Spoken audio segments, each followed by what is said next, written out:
کا last point ہے عدل و انصاف۔ اسٹوڈنٹس، جیسا کہ آپ سب جانتے ہیں کہ کوئی بھی معاشرہ جو ہے اس وقت تک ترقی نہیں کر سکتا جب تک کہ وہاں لوگوں کو انصاف حاصل نہ ہو۔ اگر ایسا معاشرہ جہاں ہم صرف امیر لوگ جو ہیں وہ اپنی طاقت کے بل بوتے پر اگر انصاف خرید لیتے ہیں اور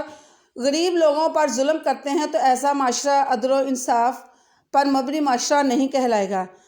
عدل و انصاف پر مبنی وہ معاشرہ ہوگا جہاں غریب کو بھی اتنا ہی حق حاصل ہوگا جتنا کہ امیر کو حق حاصل ہوگا۔ اس کے علاوہ ایسے معاشرہ جہاں انصاف پر مبنی معاشرہ ہوگا وہاں معاشرے کی دوسری خرابیاں خود بخود ٹھیک ہو جائیں گی، کیونکہ اس طرح کوئی کسی کا حق جو ہے وہ نہیں مار سکتا۔ اس کے علاوہ عدل و انصاف کی ضرورت زندگی کے ہر شعبے میں ہے۔ عدل و انصاف کا نفاذ کو جو ہے وہ ممکن بنانا، یعنی کہ عدل و انصاف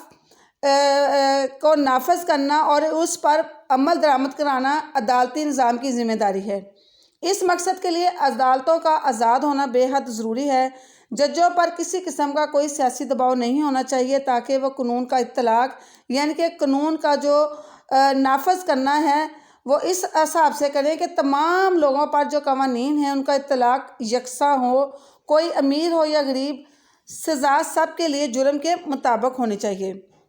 اس کے علاوہ اس میں آپ کو آپ صلی اللہ علیہ وسلم کا ایک فرمان جو ہے وہ آپ کے ساتھ شیئر کروں گی کہ جب ایک دفعہ قبیلہ بنو مخزوم کی ایک عورت نے چوری کی اور آپ صلی اللہ علیہ وسلم سے سفارش کی گئی تو آپ صلی اللہ علیہ وسلم نے ارشاد فرمایا، تم میں سے پہلی قومیں اسی لیے تباہ و برباد ہو گئی کہ ان میں سے جب کوئی بڑا آدمی جرم کرتا تھا تو اسے سزا دی جاتی تھی، اور اگر کوئی چھوٹا آدمی جرم کرتا تو اس پر حد لاگو کر دی جاتی تھی، یعنی کہ اس کو